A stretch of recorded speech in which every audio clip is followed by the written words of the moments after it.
강혜신의 오늘의 미국.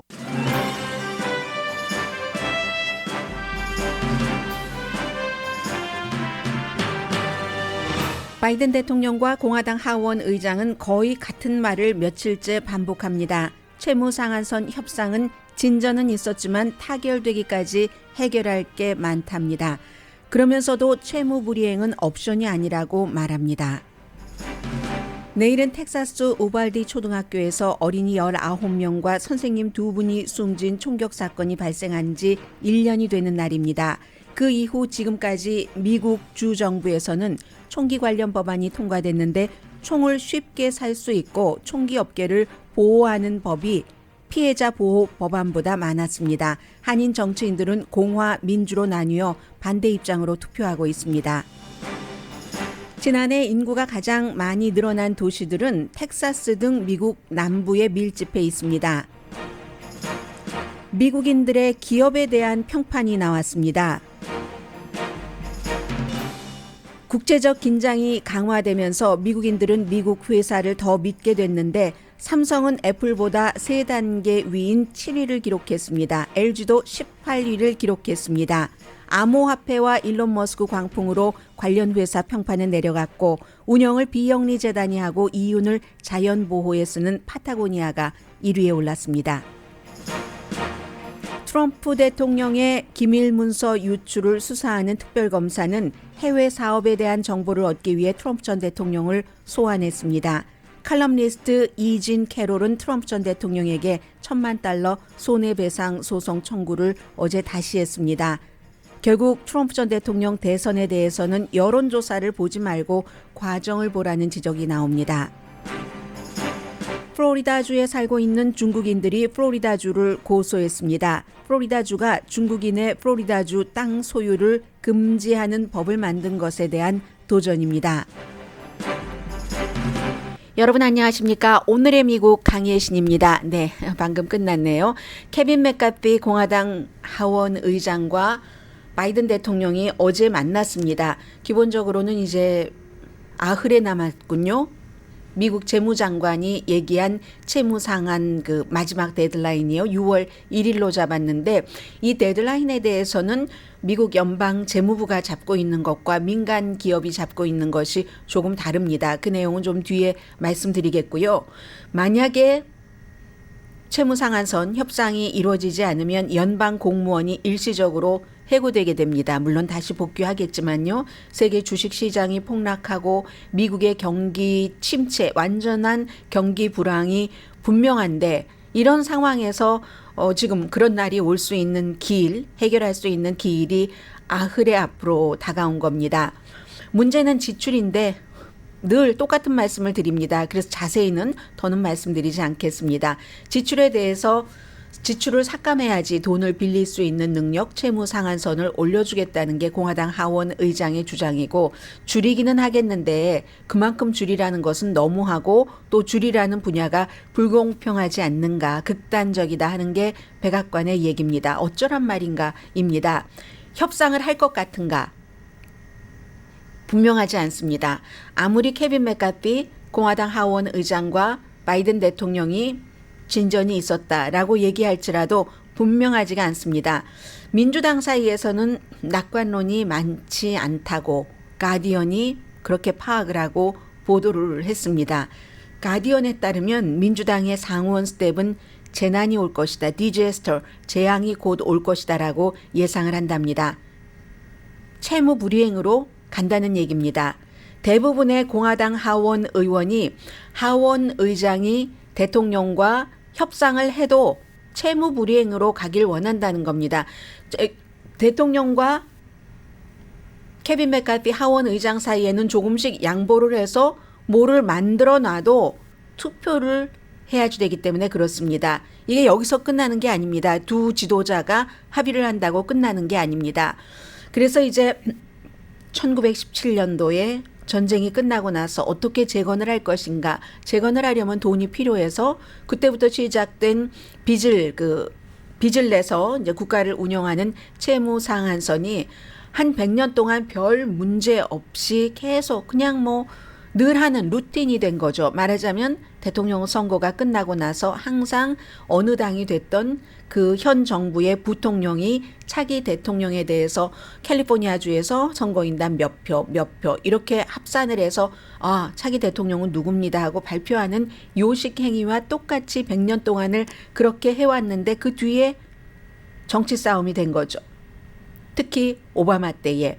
그래서 그 이후에 트럼프 때는 공화당이 다수당이었지만 3번을 올려줬습니다. 매년 하는 건 아니니까요. 그래서 이번에도 기간을 공화당은 가능하면 좀 짧게 해주려고 하고 하더라도 왜냐하면 2024년도 선거에 정치적으로 활용해야 되기 때문에. 그런데 트럼프 시대에 다수당이었던 공화당이 채무 상한선을 3번 올려줄 때 동시에 부자에 대한 세금을 엄청나게 깎아줬습니다. 그렇게 하면서 그 채무 상한선도 올려줬는데 지금은 반대가 되는 거죠. 그리고 그렇게 했기 때문에 그 뒤에 채무, 미국의 빚이 엄청나게 또 늘어났습니다. 왜냐하면 아무리 가난한 사람들이 많이 세금을 낸다 한들 큰 부자들이 성큼성큼 내는 그 세금 액수에 비교를 할 수가 없습니다. 물론 어느 세금이나 다 중요한 세금이지만 국가에 마치 은행에 소액 입금자와 고액 입금자가 다 중요하고 다 필요한 것처럼 국가에도 분명히 중요한데 공화당 때에 3번이나 트럼프 때에 4년 동안 3번이나 채무 상한선을 올려주면서 동시에 부자와 기업에 대한 세금을 감면을 해줬다면 왜 그럼 이번에는 전혀 오히려 그런 것은 없이 지난해, 지지난해보다 더 작게 연방 지출을 잡으라고 하고 부자에 대한 세금은 내려주기를 원하면서 가난한 사람들에 대한 복지만을 줄이기를 원하는가 아주 까다롭게 하면서 이게 지금 백악관과 공화당이 서로 이렇게 싸움을 하고 있는 그겁니다. 바이든이 그래서 이제 극단적이라고 얘기를 하는 거고요. 지금 케빈 맥카티 하원 의장은 2011년도 오바마 대통령 때의 그 대치처럼 하고 있다. 이게 이제 가디언의 지적입니다. 당시에는 공화당이 다수당이었고 존 베이너 하원 의장이 있었는데 공화당 하원 의장에게 버락 오바마 전 대통령이 많이 양보를 했죠. 엄청나게 양보를 하고 그리고 나서도 그 당시에도 프리덤 코커스가 그걸 승인해 주지 않았습니다. 그래서 상원인 미치 매코넬이 당시의 부통령이었던 조 바이든과 협상을 해서 겨우 11시간 남겨두고 채무 불이행을 피할 수 있게 됐습니다. 지금 그대로 가고 있습니다. 트럼프 전 대통령도 미국이 채무 불이행 국가가 되기를 원합니다. 그래야 현 정부가 이 경제 정책을 잘 못한다. 나만이 이 나라를 살릴 수 있다라고 주장을 할 수 있기 때문에 그리고 공화당의 우파, 프리덤 코커스를 비롯한 우파는 트럼프 전 대통령에게 아직도 엄청나게 충성을 합니다. 하원에서는. 상원은 좀 문제가 다르지만 그래서 15번의 투표로 케빈 맥카티를 하원 의장으로 만들어줬던 프리덤 코커스, 트럼프와 전화 통화를 하고 나서 그 프리덤 코커스가 지금 공화당을 완전히 장악하고 있습니다. 멤버는 몇십 명 되지 않는데 완전히 장악하고 있습니다. 아니면 맥카티 그 하원 의장은 이게 잡인 거예요. 여러분들께서 돈을 벌어서 혼자든 가족이든 생활을 한다고 할 때 그 잡이 떨어져 버리세요. 그건 아무런 의미가 없는 거잖아요. 현대인으로서 생활인으로서. 그래서 케빈 맥카티에게는 그렇게 걸려 있는 겁니다. 다음 해에 하원 의장으로 선출해 주지 않는다는데 프리덤 코커스가 하나도 요만큼도 양보하면 안 된다고 하는데 트럼프 전 대통령과 같이 뭉쳐서 그렇기 때문에 아무리 지금 단계가 또 남아 있는 겁니다. 케빈 맥카티와 백악관 대통령이 이것을 협상을 한다 할지라도 물론 민주당에서도 왜 그렇게 양보를 하느냐 하면서 바이든 대통령을 비난하는 정치인이 있지만 민주당보다는 공화당의 우파 프리덤 코커스가 훨씬 강력합니다. 그래서 이게 다 만약에 예를 들어서 오늘이라도 협상이 됐다고 하면은 투표를 해야지 됩니다. 미국이 그 법안에 따라서 뭐 3분의 2의 지지를 받아야지 통과되는 게 있고 채무 상한선 같은 경우는 과반수입니다. 과반수면 하원에서 218표가 있어야지 되고 상원에서는 51표가 있으면 됩니다. 그런데 지금 공화당 하원이 문제잖아요. 일단 하원을 통과해야 되니까 돈에 관한 문제니까 하원에서 공화당이 222표입니다. 그러니까 안 되잖아요. 218표를 어떻게 합니까? 민주당이 213석인데 5석을 공화당에 온건한 사람을 끌어와야지 된다는 겁니다.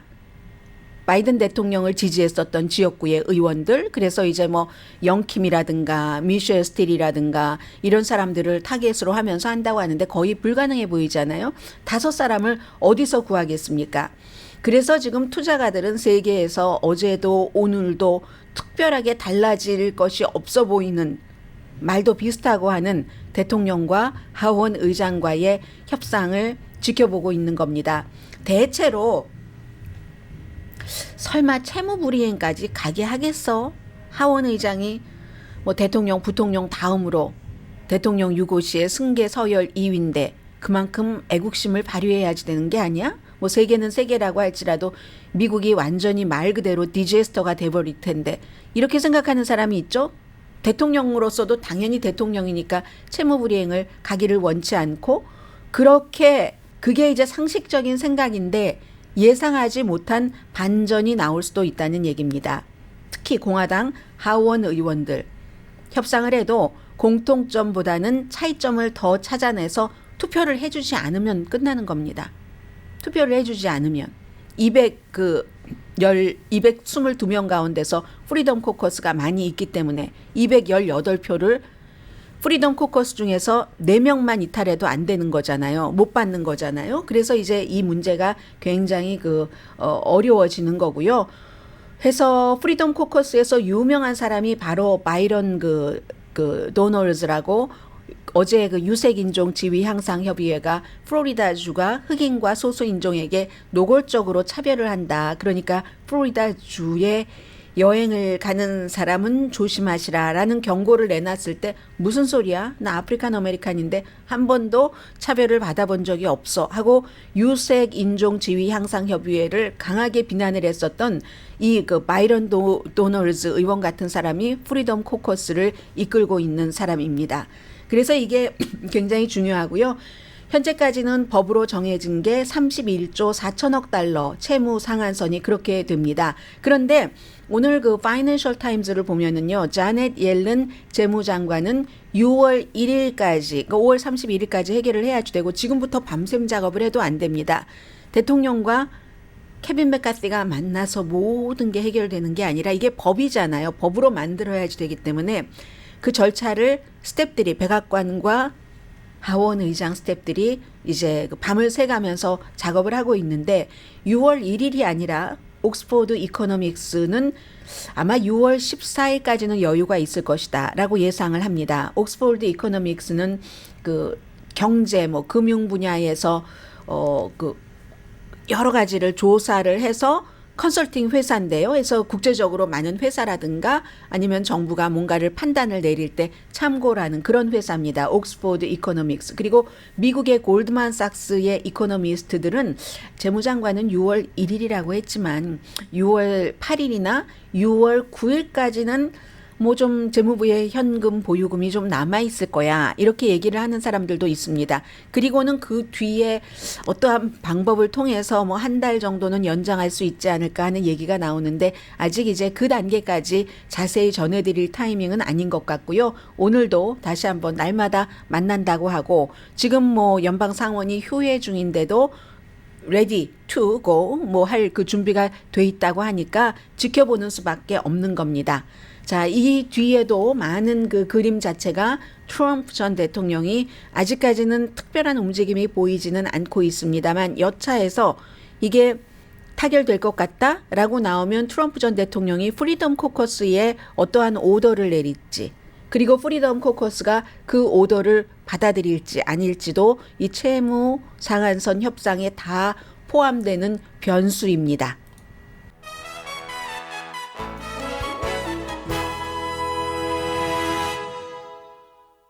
자, 잠시 뒤에 조금 추세는 추세인데 가장 여러분들도 관심이 있을 만한 그런 추세 2가지를 말씀드리겠습니다. 라디오 서울 방송 오늘의 미국 듣고 계십니다. 자, 미국에서 내일입니다. 텍사스 우발디 초등학교에서 정말 어린 학생들 19명 숨지고 두 분의 교사분들 숨지고 나서 그 뒤에도 조사를 해봤더니 미국 각 주정부에서 총기에 접근을 할 수 있는 권리 그리고 총기 업체에 이득이 되는 법안을 너무너무 많이 발의했습니다. 실제로 성공도 했고요. 물론 그에 비해서 피해자를 돕는다던가 아니면 총기에 접근하기를 좀 힘들게 규제죠. 말하자면 그런 법안을 만든 곳도 있는데 이 내용이 어디서 쭉 그 조사를 했는가 하면은요. 조사 개요부터 조금 말씀드릴까요? 이것을 그 각 주를 전부 기포즈 센터니까 가브리엘 기포즈 센터인 것 같으네요. 가브리엘 기포즈 애리조나주에서 연방 하원 의원 아주 젊었을 때 40대 초반에 뭐 마켓 앞에서 캠페인 하다가 총에 맞아서 머리에 맞아서 아직도 이제 말하는 것이라든가 생각하는 것이라든가를 그때가 언제였는데 지금도 이제 개발하고 훈련하고 하잖아요. 그분의 이름을 딴 연구소인 것 같습니다. 쭉 조사를 했더니 정말 많네요. 그 1년 만에 총기 관련 법안이 1,700개가 주의회에 발의가 돼서요. 그 가운데서 93개가 법으로 됐습니다. 그런데 딱 두 가지예요. 총기 규제와 피해자 입장을 좀 보호하는 법이냐. 두 번째는 총기 소지 자유와 총기를 만드는 제조회사 많이 만들어서 많이 팔아서 돈 많이 버는 그리고 총기협회와 그런 곳에 이득이 되는 것이냐. 이 딱 두 가지인데요. 오히려 두 번째가 더 많습니다. 56%가 그 법이요. 총기를 좀 더 쉽게 살 수 있고 총기 업계에 좋은 거. 이것은 총기로 인해서 사고가 났을 때 총기 그 제조회사를 고소하기 힘들게 하는 거죠. 그런 겁니다. 알칸소주는요. 7개나 그런 법을 만들었고요. 두 번째는 44% 피해자 입장 그리고 좀 규제하는 입장 이런 것은 44%대 56%니까 오히려 총기 자유를 막 해주는 게 12%나 더 많이 법으로 만들어졌다는 얘기입니다. 근데 이제 그 워싱턴 주는 워낙에 진보적인 주니까 규제나 아니면 피해자 입장에서 법을 8개나 만들었고요. 총기 규제를 완화한 주를 봤더니 17개 주 가운데서 17개 주 가운데서 14개 주가 의회도 공화당이 다수당이고 주지사도 공화당인 주, 그리고 3개의 주가 캔사스, 켄터키, 노스캐롤라이나는 의회는 공화당이 다수당인데 주지사는 민주당인 주. 민주당이 다 다수당인 주 같은 데서는 캘리포니아 주 같은 데서는 이제 더 이상 총기 관련 법안을 아주 센 거를 만들지도 않습니다. 만들 수 있는 한 다 만들었기 때문에. 그런데 그에 비해서요. 완전한 분열만 있는 게 아닙니다. 미국에서. 뉴멕시코주처럼 아주 독특한 주도 있어요. 뉴멕시코주는 공화당과 민주당이 함께 힘을 합쳐서 어떤 법을 만들었냐면 당연히 주지사가 서명을 했고요. 이것은 주지사가 민주당이에요. 그런데 어떤 법이냐면 전과자가 총을 살 수가 없어요. 전과자이기 때문에. 그럴 때 그 전과자를 대신해서 누군가가 총을 사준다면 그 사람을 중범죄자로 취급하는 것.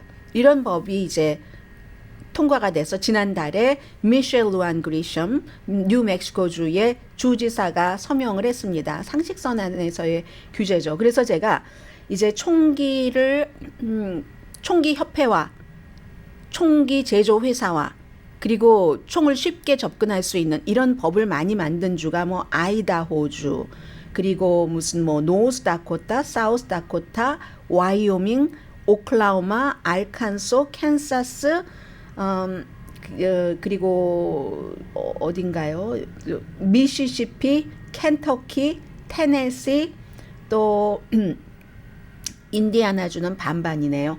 그리고 뭐 그런 주들이에요. 플로리다주 당연히 이제 총기 그 소지 그 권한을 보호하는 그런 것들을 많이 만들어냈고요. 그에 비해서 이 방송 듣고 계신 여러분들이 많은 하와이주 같은 경우는 총기 피해자 그리고 총기 규제를 해야지 된다. 이런 법을 3개나 만들었고 콜로라도주, 뉴멕시코주도 그렇고 메릴랜드, 또 이제 미시건, 뉴욕, 버먼트, 뉴저지 이렇게 거의 이제 좀 진보적인 도시에서 그런 걸 많이 만들었는데 워싱턴주는 말씀드린 대로 8개는 이렇게 규제를 하거나 피해자를 돕는 그 법인데 하나는요 오히려 반대인 것도 만들었습니다. 워싱턴 주인데도 이게 있고 그리고 이제 이에 비해서는 우리가 이제 뭐 내년이면 또 선거를 해야지 되니까요. 선거를 할 때 누구에게 투표한다 할 때는 굉장히 많은 요소가 있을 겁니다. 이 총기 문제를 보겠습니다. 그리고 불과 얼마 전에 텍사스에서도 아울렛 몰에서도 아주 아름다운 너무나도 아름다운 그래서 마치 애나벨리의 시가 생각났었던 너무너무 사랑하니까 누구조차 뭐 시기해서 그랬나 뭐 갈라놓은 것처럼 이랬던 그 한인 가정이 그렇게 피해자가 됐는데 이 한인 연방 하원 의원이 4명입니다. 메릴린 그 스트릭랜드 의원과 앤디 김 민주당 그리고 영킴 미셸 스틸 공화당 의원인데 민주당 의원들은 지금까지 총기협회에서 돈을 페니도 받지 않았습니다. 오히려 앤디 김 뉴저지의 그 의원 같은 경우는 총기협회에서 떨어뜨리게 하려고 돈을 쓰면서 캠페인을 합니다. 앤디 김 지난번에 떨어뜨리게 하려고 그랬고요.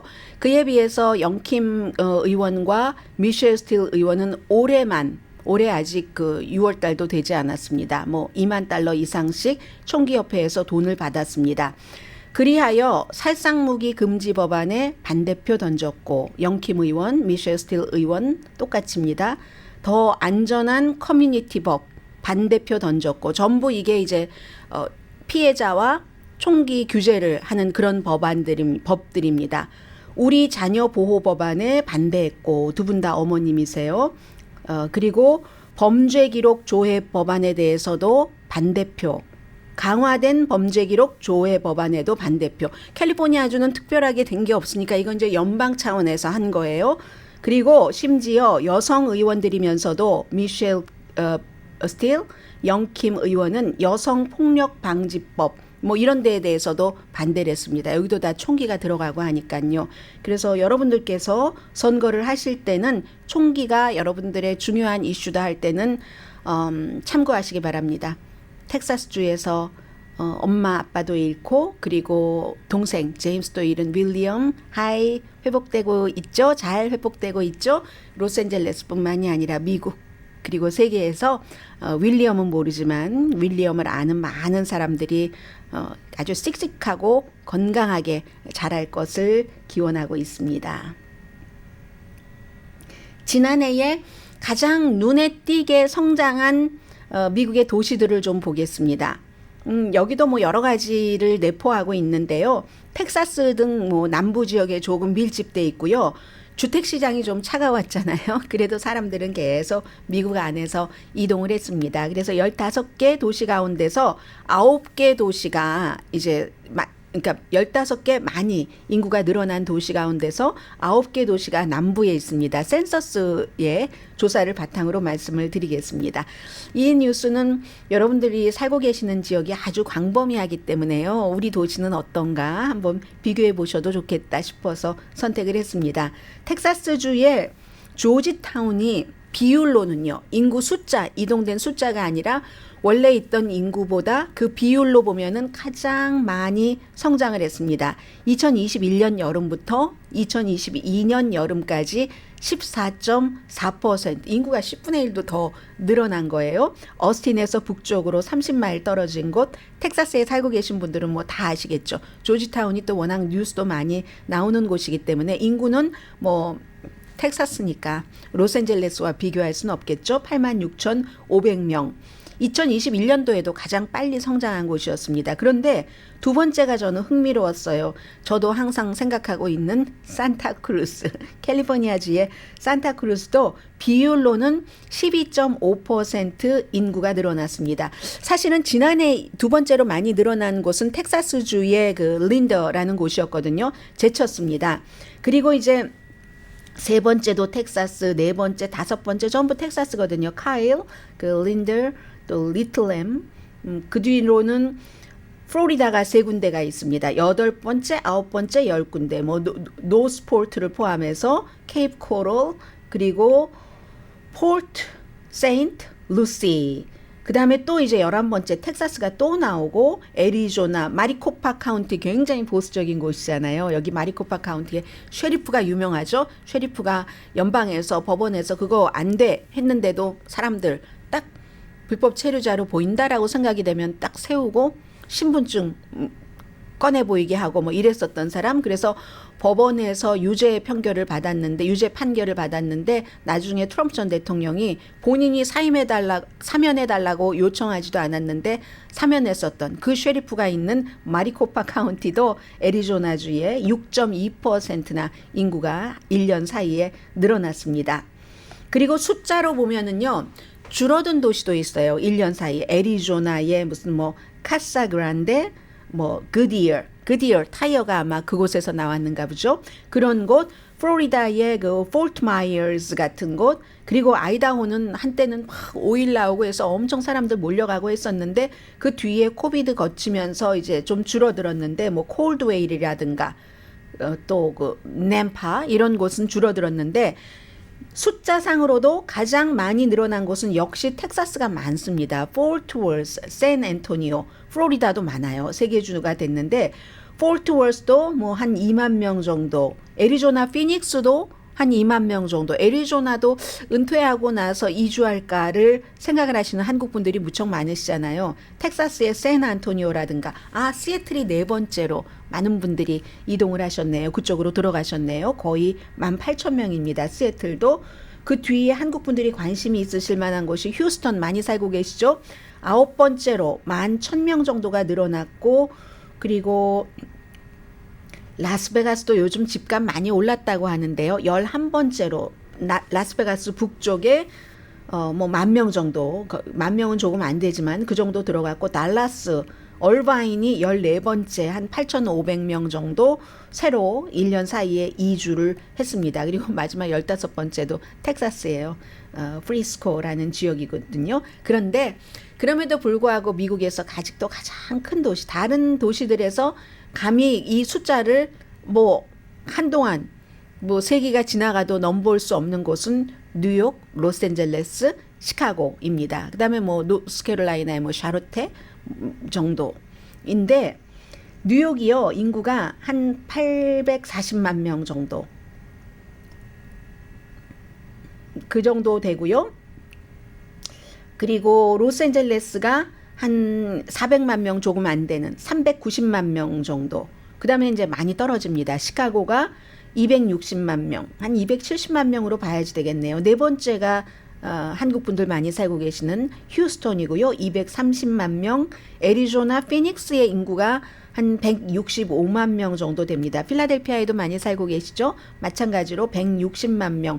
텍사스의 샌안토니오가 인구가 150만 명. 샌디에고가 그 다음이에요. 샌디에고가 미국에서 8번째로 인구가 많습니다. 한 140만 명. 달라스가 130만 명. 또 텍사스의 어스틴이 뭐 거의 뭐 100만 명 되네요. 97만 5천 명. 플로리다주의 잭슨빌이 이곳이 이제 97만 1,000명 정도 보수적인 곳 가운데서 가장 인구가 많은 곳이죠. 캘리포니아주의 샌호세가 12번째로 미국에서 인구가 많습니다. 그래도 100만 명 안 돼요. 잭슨빌과 비슷비슷한 뭐 97만 명 정도 되고, 오하이오주의 컬럼버스가 인구가 많죠. 만 90만 명, 91만 명 정도. 노스캐롤라이나주의 샤롯테가 89만 7천 명 정도. 인디아나주의 인디아나폴리스가 이 15번째에서 빠졌네요. 그리고 노스캐롤라이나주의 샤롯테가 올라간 것 같네요. 아무튼 지난해와 다르다는 게 있다면은 지지난해는 2021년 팬데믹 첫 해에는요. 제가 지금 도시를 말씀드렸잖아요. 시골이 아니라 미국에서 도시에서 20군데 대도시 가운데서 반 이상이 주민들이 없었습니다. 왜 그랬겠어요? 모든 것이 팬데믹과 우크라이나 전쟁과 이런 것들은 모든 삶을 다 지배합니다. 팬데믹이니까 사람들이 집이 뭐 시골에 있었고 하던 사람들은 도시에서 그 회사 다니기 위해서 꼭 그 도시에 있어야 될 이유가 없었잖아요. 그러니까 분산된 겁니다. 시골로 갔다가 이제 지난해에는 다시 막 큰 회사들이 뭐 빅텍 회사들도 회사에 나와서 일하라고 막 의무 조항을 만들고 하니까 도시로 다시 들어오고 있는 겁니다. 자, 이렇게 됐다는 말씀 드리고요. 잠시 뒤에는, 오늘은 이제 이런 뉴스가 많이 나가는 날은 지금 급박하게 들어오는 엄청나게 막 뭐 치열한 뉴스가 조금 덜한 날이구나라고 생각을 하시면 됩니다. 미국 회사의 그 브랜드 평판을 좀 보겠습니다. 그런데 이제는요, 제가 이 리스트를 보면서도 또 느꼈습니다. 미국 회사가 아니라 미국 사람들이 생각하는 그 브랜드에 대한 선호도 같은 거 여러 가지를 기준으로 할 때 어쩜 이렇게 세계적인 한국의 기업들도 많이 들어가고요. 잠시 뒤에 뵙겠습니다.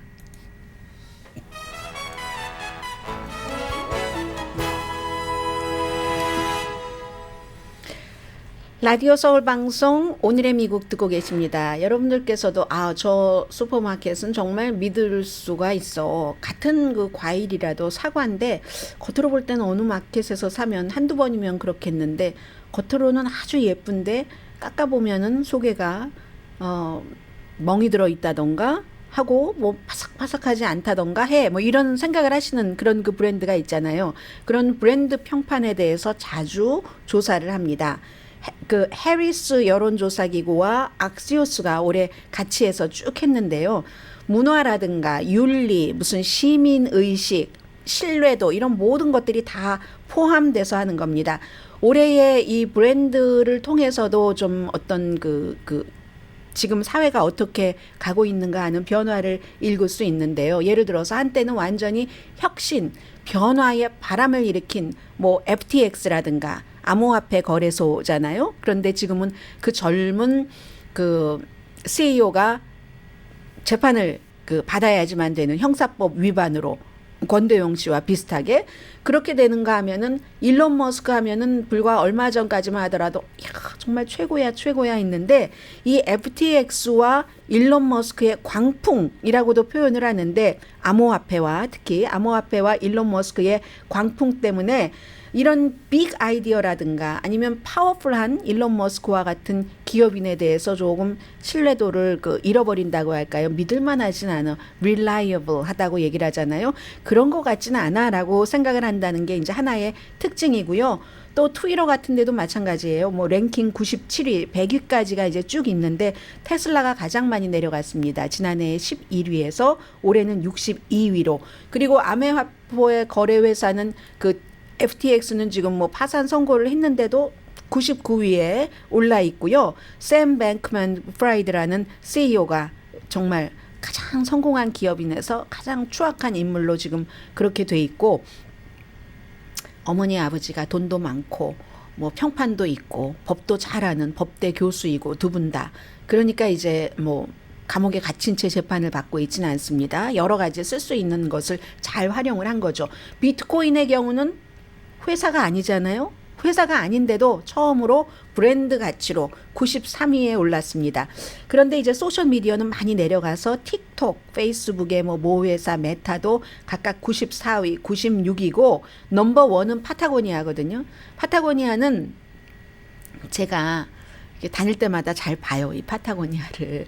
그런데 2년 전인가 파타고니아는 운영권 자체도 비영리 재단에다 넘기고 그 파타고니아를 만드신 남자분이신데 그분이 뭐 돈은 쓸 만큼 있고 그러니까 더 이상 막 돈 버는 거에 주력하는 게 아니라 무슨 자연 보호 보존 이런 것에 주력을 하잖아요. 이윤도 다 그런 데 쓰고 하니까 당연히 기업의 어떤 그 브랜드 평판이 넘버원이죠.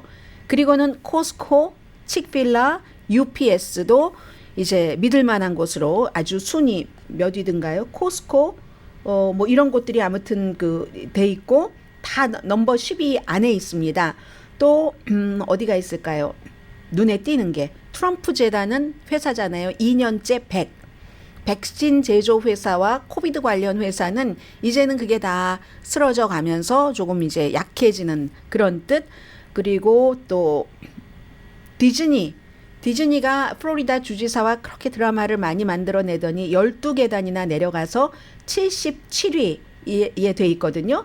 그런데 이제 여기서 이 악시오스는 또 다른 기사에서 또 다른 분석을 하는데 존 디어는 그러니까 미국 회사가 굉장히 신뢰도가 올라갔다는 겁니다. 왜냐하면은 공급망 문제 때문에 그렇고 또 중국의 스파이 사건이나 러시아가 우크라이나를 침공한 것이나 그 밖에 여러 가지 국제적인 이슈 같은 것이 미국 회사가 믿을만해. 공급망 하면은 당연히 미국의 자동차 회사들을 생각하실 수 있잖아요. 그렇게 올라가고 존 디어 같은 회사도 농기구 만드는 회사잖아요. 이 회사가 굉장히 높습니다. 그리고 일리노이에 본사가 있고요. 콜스 많이 가시죠. 이제 디스카운트 스토어. 위스콘신에 본사가 있고 그리고 텍사스에 본사가 있는 USAA 뭐 보험회사이기도 하고 제정회사이기도 하고 이런 회사들이 많이 올라갔는데 그에 비해서 미국 회사들이 많이 올라갔는데 삼성 같은 경우는요. 애플이 10인데 삼성이 7위예요. 지금 한번 도표를 제가 보겠습니다. 또 LG도 상당히 그 높이 돼 있거든요. 자, 한번 보면은요. 1위부터 한번 제가 불러보겠습니다. 파타고니아, 2위가 코스코, 3위가 농기구 만드는 존 디어, 4위가 트레이더조입니다. 트레이더조스는 좀 내려갔네요. 내려갔고 지난해에 비해서 칙필라가 5위입니다. 그 패스트푸드 같은데 사람들이 관심이 많다는 얘기로도 볼 수 있고 6위가 자동차 토요다가 6위로 됐고 7위가 삼성, 8위가 아마존이거든요. 아마존도 삼성이 제쳤고 그리고 이제 USAA 텍사스에 있는 보험회사 10위가 애플이고 USAA가 9위고 11위가 미국 회사 3M 12위가 소니 13 혼다 14 UPS 15 마이크로소프트 그리고 16 수바루 17위 아메리칸 익스프레스 18위 LG입니다. 삼성이 7위 18위가 LG 나이키보다도 더 LG가 강해요. 나이키 아디다스 BMW 이런 회사보다 훨씬 그 LG가 강하고요. JP모건 체이스 미국에서 가장 큰 그 금융 기업 회사가 31위거든요. 포드 자동차는 32위네요. 이런 식으로 돼 있습니다. 그래서 타겟이 53위 눈에 그냥 띄는 대로 불러드리면요. 존슨앤존슨도 굉장히 많이 내려간 것 같네요. 76위 요즘에 뭐 소송 같은 것이 많이 있었으니까 서브웨이 샌드위치가 86위 비트코인 93 틱톡 94 이건 이제 중국과의 여러 가지 또 페이스북 96 트위터 97 박스 코퍼레이션이 98입니다. 박스가 98이고요. 그럼 박스가 98이면 다른 언론 매체가 그 전에 있는가 한번 보면은 결코 다른 언론 매체는 제가 이렇게 볼 때 눈에 띄지 않네요. 박스가 그래도 높은 편이네요. 박스는 뭐 꼭 박스 텔레비전 뉴스만 있는 게 아니라 여러 가지 뭐 박스 스포츠도 있고 하니까 아무튼 그렇습니다. CBS가 19위 지금 이렇게 돼 있습니다. 잠시 뒤에 중요하긴 한데 제가 정치기 때문에 뒤로 미뤘었던 것 전해드립니다. 정치는 또 왜 뒤로 미루나요? 이유가 있었겠죠.